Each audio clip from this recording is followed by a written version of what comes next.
20 years ago, June 17th, 1994, a day kind of that you could say was the start of reality TV.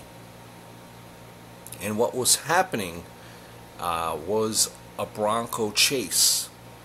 The Bronco, white Bronco, infamous white Bronco, was going about 10 miles an hour. And for about 3 hours, all the TV did was follow this Bronco. Everyone was glued as to what would happen. Would O.J. Simpson kill himself? Would he kill someone else? Would the police kill him? So on and so forth. People were amazed, or people were glued, and all that was happening was a Bronco going down the freeway. So much so that, again, this probably was the beginning of reality TV. We know how well the case was televised on TV. We know how much the verdict impacted TV as well, being that it was televised live on TV. Read the courtroom, everything that was going on, the inner working of the courtroom was seen by millions of people, and millions of people soon found themselves being so-called lawyers. But the summer of '94 was one of the things, if you're in New York,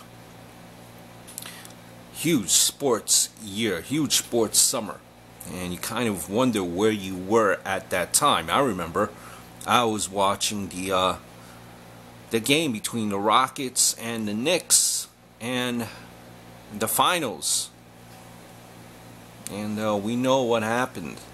It was Game 5, I believe, and we know what happened when it went back to Houston. Game 6 was won by the Rockets, tying the series up by a matter of 2 points. And Game 7, Rockets clinched with that unfortunate game that John Starks had. But not only was it, and this was the last time the Knicks were in the finals, but not only was it a time of the Knicks, it was also the year where the Rangers won the Stanley Cup.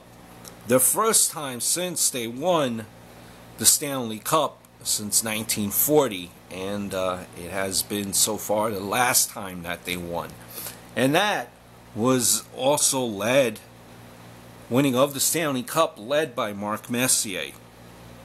You also think back to the Yankees, who underperformed since 1988, found the zeal, were in a good place to win this World Series.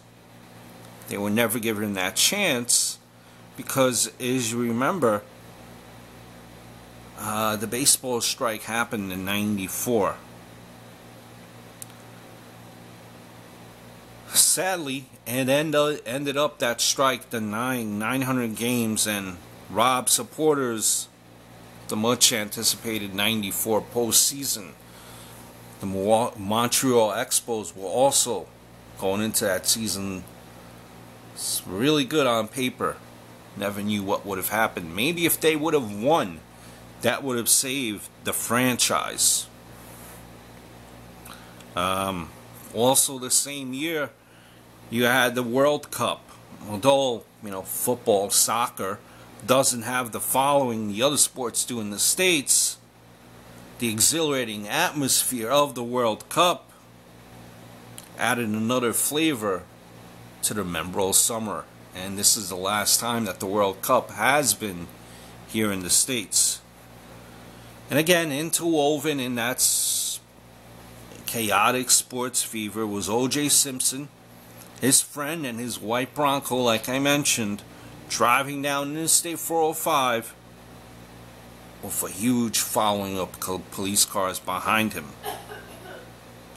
Definitely a summer to marvel at, with wide open eyes. And if you remember, you look back to that footage back in '94.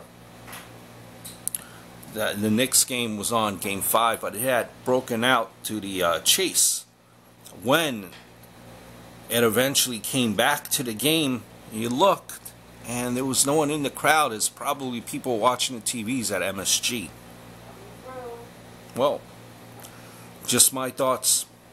Where were you at that point? Until next time, adios, over and out.